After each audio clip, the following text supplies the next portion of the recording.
राजकीय jubilee inter college Gorakhpur से मैं डॉक्टर विनाशपति तिवारी, प्रवक्ता गणित, माध्यमिक शिक्षा विभाग उत्तर प्रदेश के इस ऑनलाइन टीचिंग कार्यक्रम में बच्चों एक बार पुनः आपका स्वागत है। आज हम लोग कक्षा 11 विषय गणित के अध्याय 10 सरल रेखाएं अर्थात स्ट्रेट लाइंस के छठवें और अंतिम भाग का अध्ययन करने जा रहे हैं।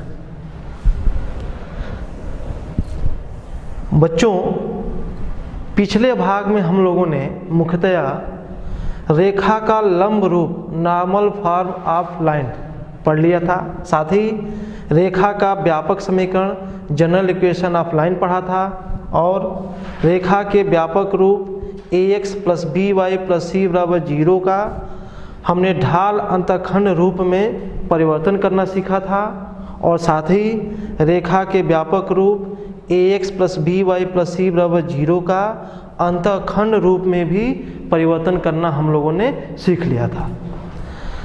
अब हम आगे बढ़ते हैं और देखते हैं कि आज के इस वीडियो के भाग में हम मुख्यतः किन चीज़ों को सीखने जा रहे हैं।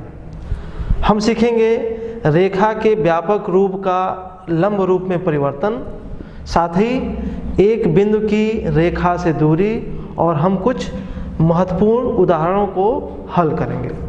आज के इस वीडियो लेक्चर की शुरुआत हम सबसे पहले करेंगे रेखा के व्यापक रूप ax plus B Y plus C बराबर 0 का लंब रूप में परिवर्तन अर्थात transformation of general equation of line ax plus B Y plus C बराबर 0 इन नॉर्मल फॉर्म। बच्चों, आप याद करिए हम लोगों ने नॉर्मल फॉर्म कैसे पढ़ा था। हमने कहा था ये x अक्ष, ये y अक्ष, ये मूल बिंदु, एक रेखा दी गई थी जिस रेखा पर मूल बिंदु से डाले गए लंब की लंबाई p था और यह लंब x अक्ष के धन दिशा से अल्फा कोण बना रहा था। तो हमने इस रेखा का समीकरण क्या ज्ञात किया था, आप याद करिए, x कॉस अल्फा धन y साइन अल्फा बराबर p। हमारे पास रेखा का व्यापक रूप दिया है। क्या दिया है? ax plus B Y plus C बराबर 0। हम इस व्यापक रूप की रेखा को इस लंब रूप की रेखा में बदलने जा रहे हैं। देखिए कैसे।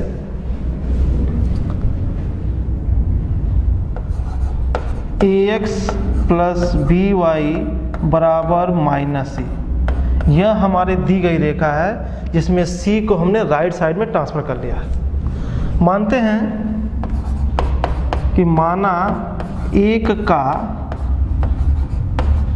लंब रूप क्या है,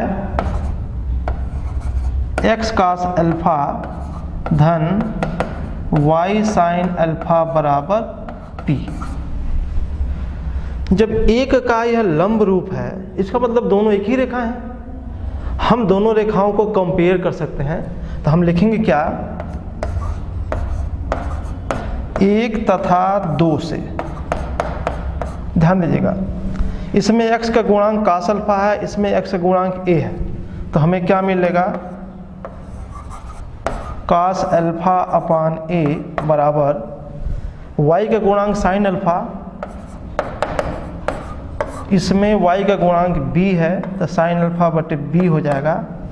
इसमें अचर टर्म p है और इसमें अचर टर्म माइनस c है। आगे हम देखें तो हमें मिलने जा रहा है क्या, cos अल्फा की वैल्यू a को हम राइट साइड में यहाँ करेंगे तो क्या मिलेगा, cos alpha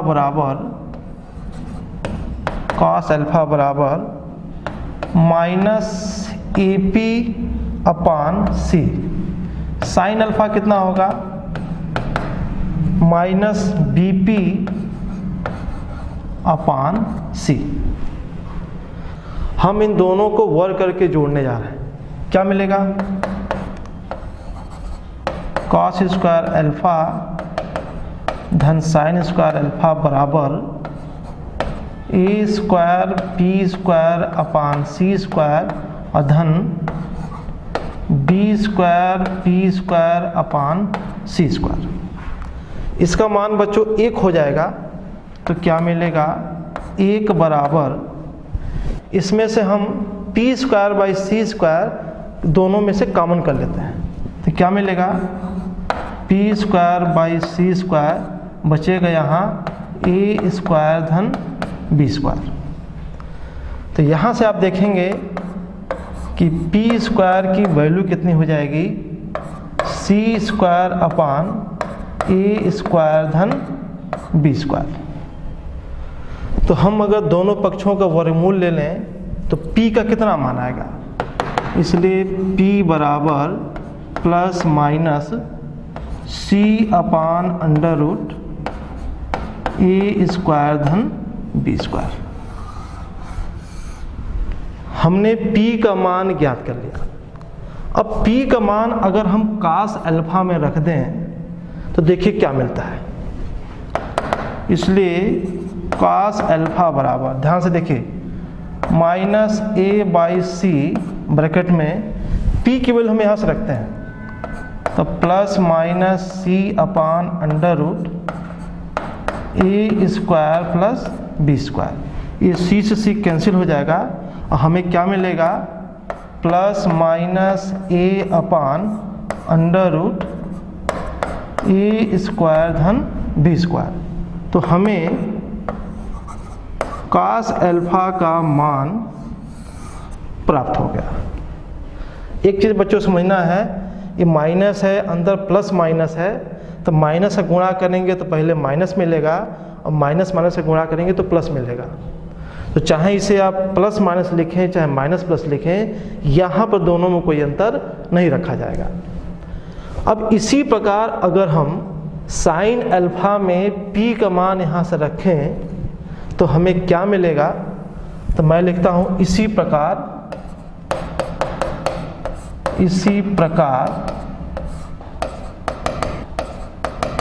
plus minus b upon under root a² धन b²। इस प्रकार से हम देख रहे हैं कि ax धन by धन c बराबर 0 का लंब रूप कितना है, x cos अल्फा धन y साइन अल्फा बराबर p है, जहां p का मान यहाँ दिखाया गया है, cos अल्फा का मान यहाँ दिखाया गया है और साइन अल्फा का मान यहाँ दिखाया गया है। एक बात और ध्यान देना है कि हम p निकालते समय चिन्हों का उपयोग कुछ इस तरह से करेंगे कि p का मान हमेशा धनात्मक आ जाए। अब बच्चों हम इस पर एक उदाहरण हल करते हैं, देखिए कैसे। समीकरण √3x प्लस y माइनस 8 बराबर 0 को लंब रूप में रूपांतरित कीजिए। समीकरण है क्या दिया है, √3x प्लस y बराबर 8। एक बात यहाँ ध्यान देना है कि जो रेखा का व्यापक समीकरण था ax plus by plus c बराबर 0, उससे अगर इसको कंपेयर करें तो क्या मिलेगा, a बराबर कड़ी में 3 और b बराबर 1।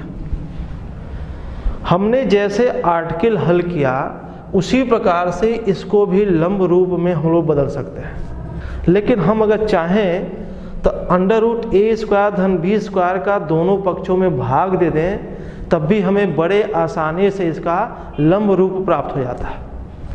हम यहाँ a² प्लस b² निकालते हैं, कितना होगा 3 धन 1, यानी a² धन b² बराबर 4, यानी अंडर रूट a² धन b² बराबर 2।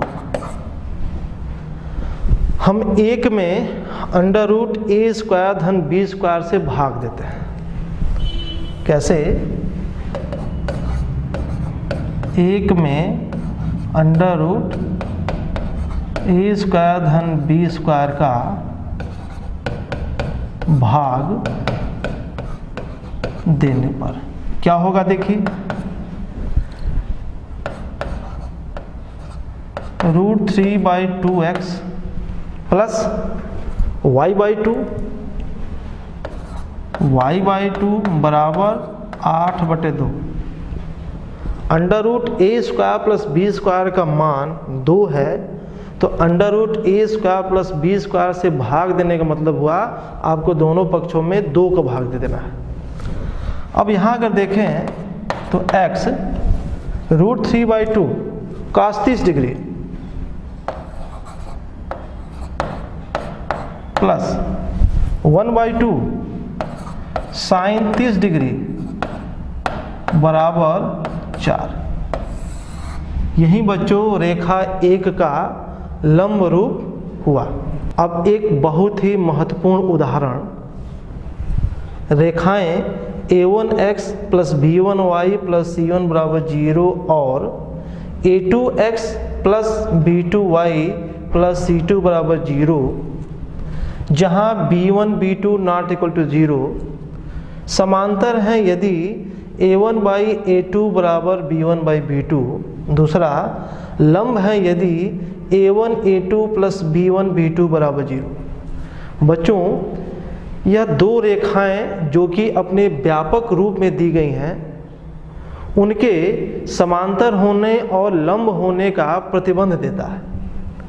इसीलिए यह उदाहरण बहुत ही महत्वपूर्ण है और आपको चाहिए कि दोनों रिजल्ट भी आप सूत्र के रूप में याद कर लें।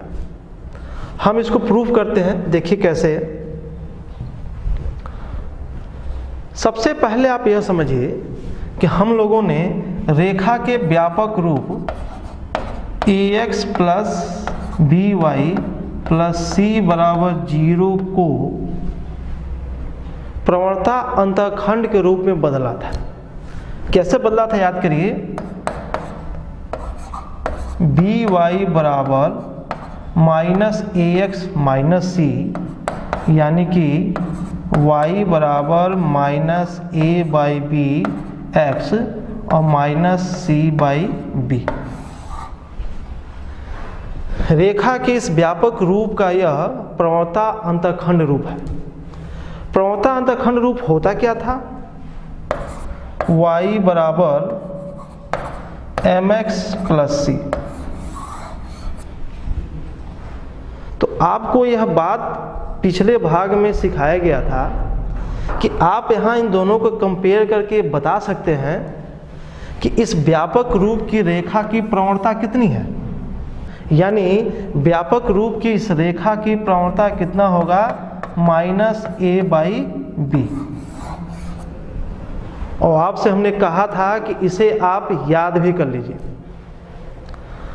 हम इसी रिजल्ट का उपयोग अपने इस उदाहरण में करेंगे। देखिए कैसे,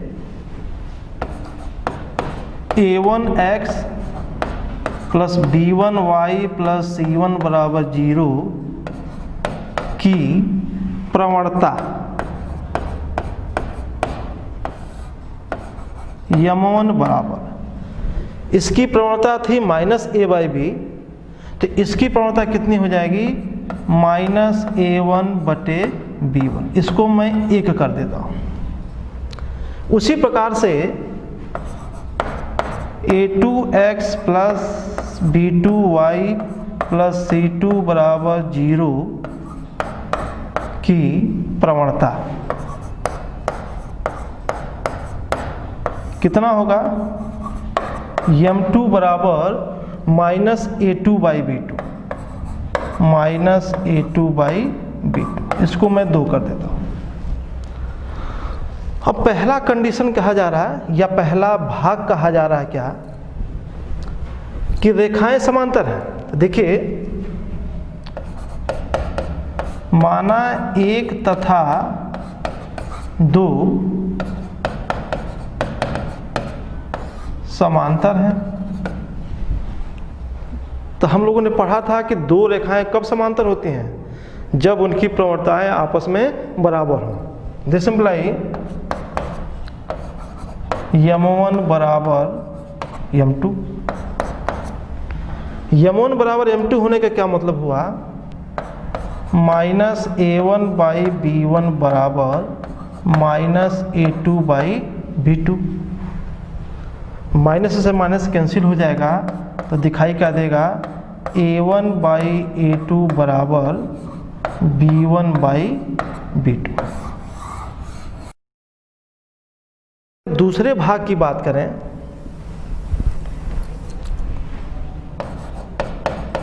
माना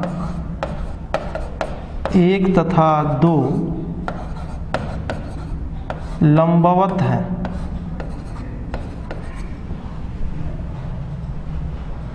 मतलब रेखा 1 और 2 एक दूसरे पे 90 डिग्री का कोण बनाते हैं। तो हमने कंडीशन क्या पढ़ा था क्या, m1 इंटू m2 बराबर -1। m1 का मान भरें तो माइनस a1 बटे b1, m2 का मान भरें माइनस a2 बाई b2 बराबर -1। इसका क्या मतलब हुआ, a1 a2 अपान b1 b2 बराबर -1। दिस इम्प्लाई a1 a2 बराबर माइनस b1 b2।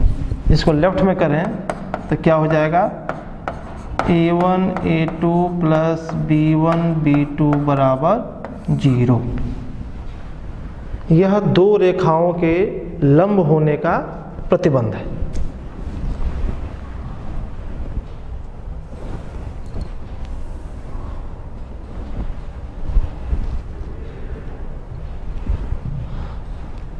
अब बच्चों अगली बहुत ही महत्वपूर्ण चीज, एक बिंदु की रेखा से दूरी, distance of A point from A line.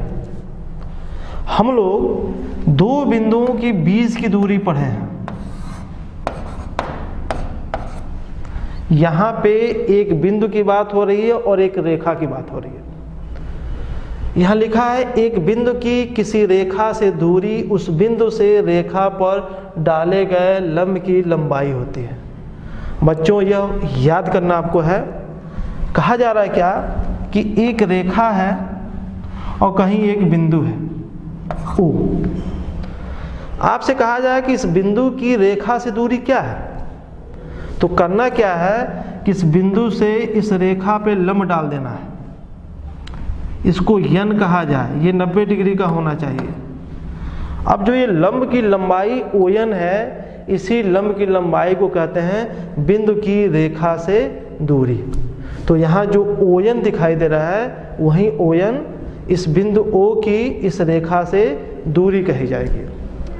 हम मान लेते हैं कि किसी बिंदु Px1 y1 से रेखा ax plus by plus c बराबर 0 पर डाले गए लंब की लंबाई d है।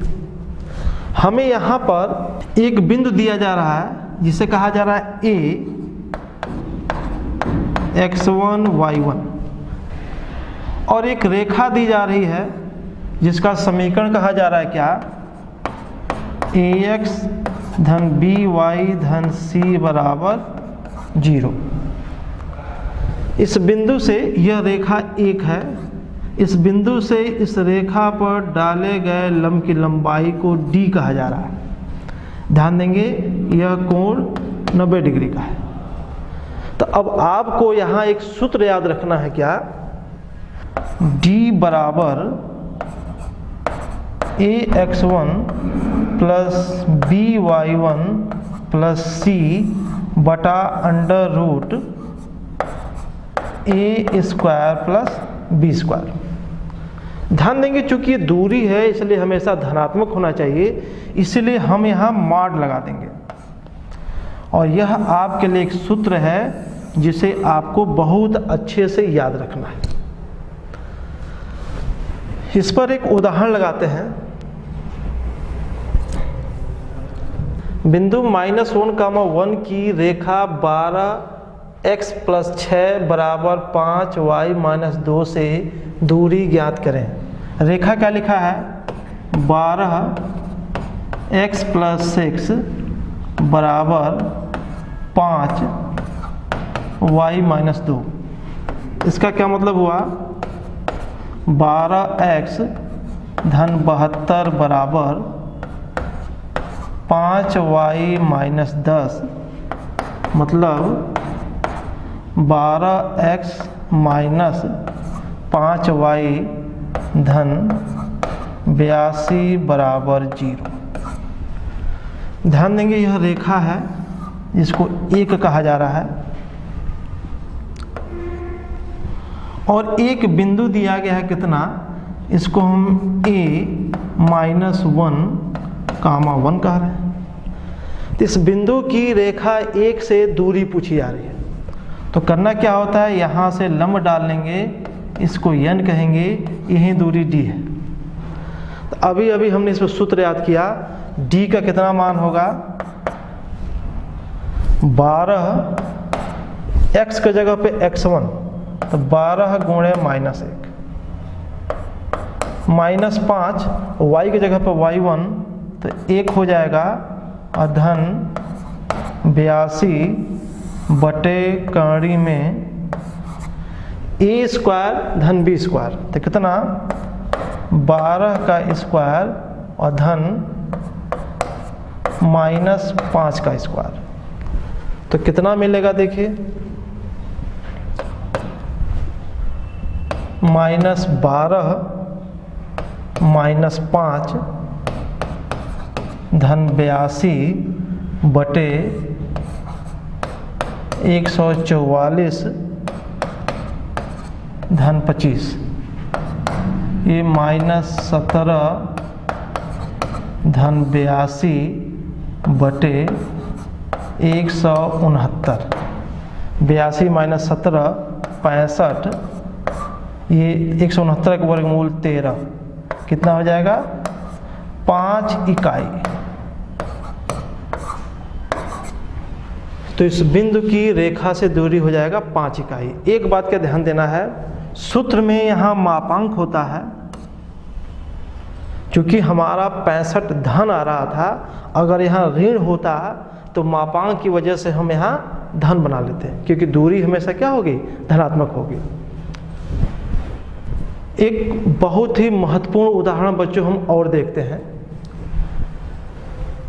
यदि P मूल बिंदु से उस रेखा पर डाले गए लंब की लंबाई हो जिस पर अक्षों पर कटे अंतःखंड A और B हो, तो दिखाइए कि 1/p स्क्वायर बराबर 1/a स्क्वायर धन 1/b स्क्वायर। देखिए यहाँ कहा जा रहा है कि अक्षों पर कटे अंतःखंड A और B है, इससे साफ इशारा है कि हमें रेखा के अंतःखंड रूप से शुरुआत करनी है। रेखा का अंतःखंड रूप हम लोगों ने कैसे पढ़ा था, ये x अक्ष, ये y अक्ष, ये मूल बिंदु। याद करिए, x अक्ष पे अंतःखंड ये A था, ये अंतःखंड B था। हम अगर इसे बिंदु A कहें और इसे बिंदु B कहें, तो हम सबसे पहले लिखेंगे रेखा का समीकरण, कितना x बाई a धन y बाई b बराबर 1। हम ए बी का दोनों पक्षों में गुणा कर देते हैं, तो कितना होगा bx धन ए वाई बराबर ए बी। इसका मतलब bx धन ए वाई माइनस ए बी बराबर 0। हम इसको 1 कह देते हैं। अब कहा जा रहा है कि इस रेखा पर मूल बिंदु से डाले गए लंब की लंबाई p है। मतलब मूल बिंदु क्या होता है, मूल बिंदु का निर्देशांक होता है 0,0, ये 90 डिग्री का है, इस लंब की लंबाई p है। तो अभी हमने पढ़ा कि किसी बिंदु से रेखा पर डाले गए लंब की लंबाई, तो प्रश्नानुसार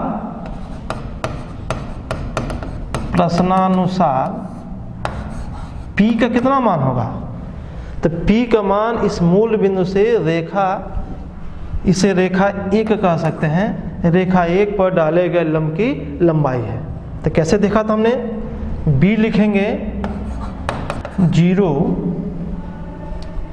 प्लस ए लिखेंगे y के जगह पे 0 और माइनस AB बटा अंडर रूट ए स्क्वायर धन बी स्क्वायर, साथ ही यहाँ मॉड लगा देंगे। हम दोनों पक्षों का वर्ग कर लेते हैं तो कितना होगा, पी स्क्वायर बराबर ये शून्य शून्य हो जाएगा, इसका वर्ग हो जाएगा ए स्क्वायर बी स्क्वायर, नीचे हो जाएगा ए स्क्वायर धन बी स्क्वायर। हम यहाँ क्या लिख सकते हैं, दिस इम्प्लाई 1/p स्क्वायर बराबर ए स्क्वायर धन बी स्क्वायर बटा ए स्क्वायर बी स्क्वायर, अर्थात 1/p स्क्वायर बराबर 1/b स्क्वायर धन 1/a स्क्वायर, अर्थात 1/p स्क्वायर बराबर 1/a स्क्वायर धन 1/b स्क्वायर। यही बच्चों हमारे इस उदाहरण का हल हुआ, इसे आप बढ़िया से तैयार करें। एक अगला उदाहरण देखते हैं। अक्षों के बीच किसी रेखा खंड का मध्य बिंदु PAB है। दिखाइए कि रेखा का समीकरण x/a धन y/b बराबर 2 है। बच्चों यहाँ कहा जा रहा है कि रेखा खंड का मध्य बिंदु, स्पष्ट है कि हमें यहाँ एक ऐसी रेखा की बात करना है जो अंतःखंड रूप में दिया गया है। लेकिन अंतःखंड के रूप में जब हम रेखा लिखते हैं, हम लिखते हैं x/a धन y/b बराबर 1। ए क्या होता है, x अक्ष से अंतःखंड होता है, b y अक्ष से अंतःखंड होता है।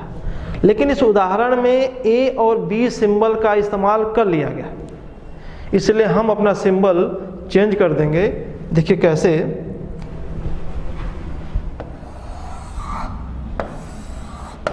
ये x अक्ष, ये y अक्ष, ये मूल बिंदु। एक रेखा है जो x अक्ष पे h अंतःखंड काट रहा है और y अक्ष पे k अंतःखंड काट रहा है। इस बिंदु को अगर हम A कहें तो A का निर्देशांक होगा h,0। इसको हम अगर B कहें तो B का निर्देशांक होगा 0,k। तो हमारे सामने एक रेखाखंड AB दिख रहा है। अब आगे हमसे कहा जा रहा है कि अक्षों के बीच किसी रेखाखंड का, मतलब रेखाखंड AB का मध्य बिंदु PAB है। तो ऐसे समझिए, इस रेखाखंड AB का जो मध्य बिंदु है वो PAB दिया गया है। हम लोगों ने मध्य बिंदु का निर्देशांक पढ़ लिया है। प्रश्नानुसार A बराबर कितना होता है, x1 धन x2/2, क्या हो जाएगा, h धन 0/2। B का कितना मान होगा, y1 धन y2/2, मतलब 0 धन k/2। तो यहाँ से क्या मिला, A बराबर h/2 और B बराबर k/2।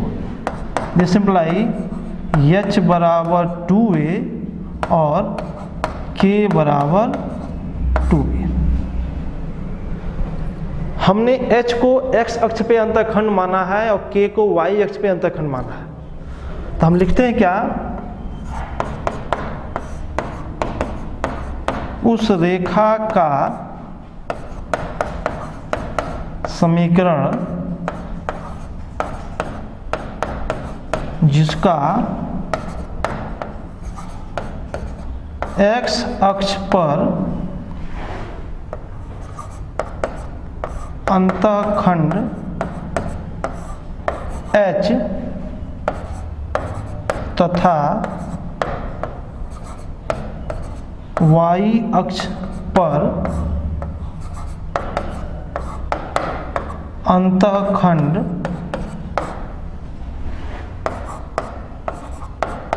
के हो, क्या समीकरण होगा, x/h धन y/k बराबर 1। हमने यश का मान निकाल लिया 2a, k का मान निकाले 2b, यहाँ भर देंगे तो कितना होगा, x अपान 2a धन y अपान 2b बराबर 1, मतलब x बाई a धन y बाई b बराबर 2। यही हमें प्रूफ करना था। इस तरह से बच्चों हम लोगों ने इस उदाहरण को हल कर लिया।